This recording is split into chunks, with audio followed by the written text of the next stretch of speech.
અમદાવાદના સાબરમતી નદીમાંથી પાણી છોડાતા લોકોની મુશ્કેલી વધી છે। દસક્રોઈના મહીજડા ગામમાં નદીના પાણી ફરી વળ્યા। ગામ પાસે આવેલા બ્રિજમાં ઘૂંટણસમા પાણી ભરાયેલા છે। રસ્તા અને ખેતરો પાણીમાં ગરકાવ થયા। ગામમાં પાણી ભરાતા લોકોને ભારે હાલાકીનો સામનો કરવો પડી રહ્યો છે।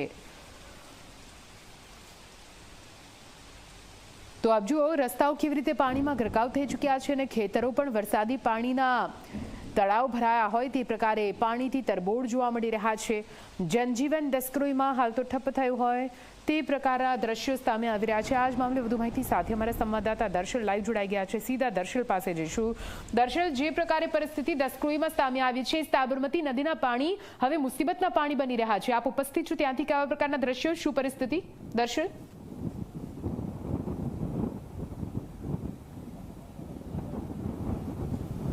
જી નિધિ, સાબરમતી નદીનું જે સ્વરૂપ બદલાયું છે, એટલે કે એ રિવરફ્રન્ટ બન્યો છે, પરંતુ જે સમસ્યા જે વર્ષોથી છે એ સાબરમતી નદીમાં છોડવામાં આવતા પાણીના કારણે ગામો પ્રભાવિત થવાની એ હજુ પણ યથાવત છે। એ સમસ્યાના કારણે અત્યારે હાલમાં પણ કેટલાક ગામો જોઈ શકાય છે કે જ્યાં પાણી ભરાયેલા છે। હું જ્યાં છું એ મહીજડા ગામ જે દસક્રોઈમાં આવે છે એ ગામના ખેતરો જોઈ શકાય છે। આ જે દ્રશ્યો જોઈ શકાય છે તેની સામે જ કેટલાક દૂર જ આ સાબરમતી નદી આવેલી છે અને એ નદીમાં પાણીનું સ્તર આ દ્રશ્યો ઉપરથી અંદાજો લગાવી શકાય છે કે કેટલું હોઈ શકે છે અને માટે એ નદીનું પાણી આ ખેતરોમાં થઈને આ રસ્તાઓમાં થઈને ગામ સુધી પહોંચ્યું છે અને તેના કારણે આ જે મહીજડા ગામનો આ જે રેલવે બ્રિજ જે નવો બનાવવામાં આવ્યો છે તે રેલવે બ્રિજની નીચે પાણી જે છે તે ભરાયેલા જોવા મળે છે। ખેતરોમાં પાણી ભરાયેલા જોવા મળે છે। પાકને નુકસાન છે, સીધી રીતે ગામને અસર છે અને આ ગામ પ્રભાવિત થતા જનજીવનને અસર અહીંયા પડી છે। મારી સાથે અહીંયા કેટલાક લોકો છે, તેમની સાથે પણ વાત કરીશું। નિધિ, શું કહેશો, આ કેટલા વર્ષો જૂની તમારા ગામની સમસ્યા? આ તો વર્ષોથી જ આવે છે, દર વર્ષે પાણી આવે છે અમારે, અને આ 15 દિવસમાં બીજી વાર છે। અને ખેતરો, આ બધા ખેતરો જ છે, એમાં કોઈ પાક દેખાતો જ નથી અત્યારે। પાકને બહુ ઘણું નુકસાન થયું છે। તો આ પાણી ભરાય તો કેટલા દિવસ સુધી પાણી ભરાયેલા રહે છે? આનો કોઈ નિકાલ નહીં, 5-6 દિવસ, અઠવાડિયું પાણી કઈ જગ્યાએ પાણી ભરાય? આપણે ગામડામાં પણ પેસી જાય છે, અમુક નીચા વિસ્તારો હોય, આ બાજુ ખેતરો હોય ત્યાં પણ પેસી જાય। પાકની હાલત શું છે? પાક અત્યારે બીજી વાર વાવવામાં આવ્યો અને બીજી વાર પણ પાણી ફરી વળ્યું છે। અહીંયા કોઈ નિકાલ નથી હોતો, પાક બગડતો રહે છે અને આ દર વર્ષની આ સમસ્યા છે પાણીની।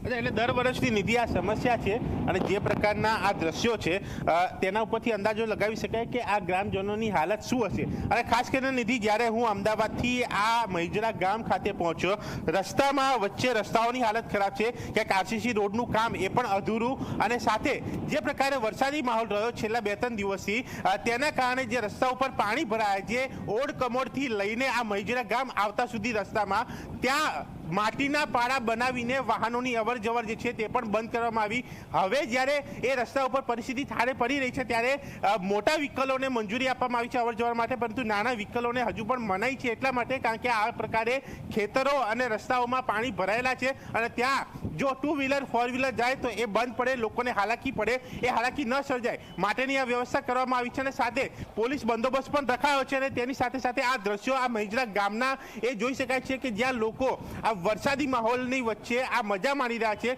વરસાદે વિરામ લીધો છે, એ રાહત છે, પણ જે નદીમાં પાણી છોડવામાં આવી રહ્યું છે તે હજુ પણ અહીંયા ચાલુ છે અને માટે આ દ્રશ્યો જોઈ શકાય છે જ્યાં બ્રિજ નીચે કે જ્યાં બાઇકનું આખું ટાયર ડૂબી જાય એટલું પાણી અહીંયા છે। અને સાથે આ આસપાસના એટલે મહીજડા ગામની આસપાસ જે સરોડા ગામ છે, રશીદપુરા આગળ આવેલું છે, તે જગ્યા ઉપર એટલે કે અસલાલી સાથે દસક્રોઈ સાથે બાવડા, ધોળકા સહિતના કેટલાક ગામો પ્રભાવિત થયા છે અને તમામ લોકો એક જ માંગ કરી રહ્યા છે કે વર્ષો જૂની આ સમસ્યામાંથી તેમને મુક્તિ મળે અને આ વરસાદી પાણીના કારણે જે પાકને થતું નુકસાન છે એ પણ અટકે, જેથી લોકોની રોજગારી જે રોજીરોટી છીનવાઈ રહી છે એ પણ ન છીનવાય, હાલાકી ન પડે અને લોકોને એક સુવિધા પણ મળી રહે। નિધિ, બિલકુલ, આભાર પૂરી માહિતી માટે।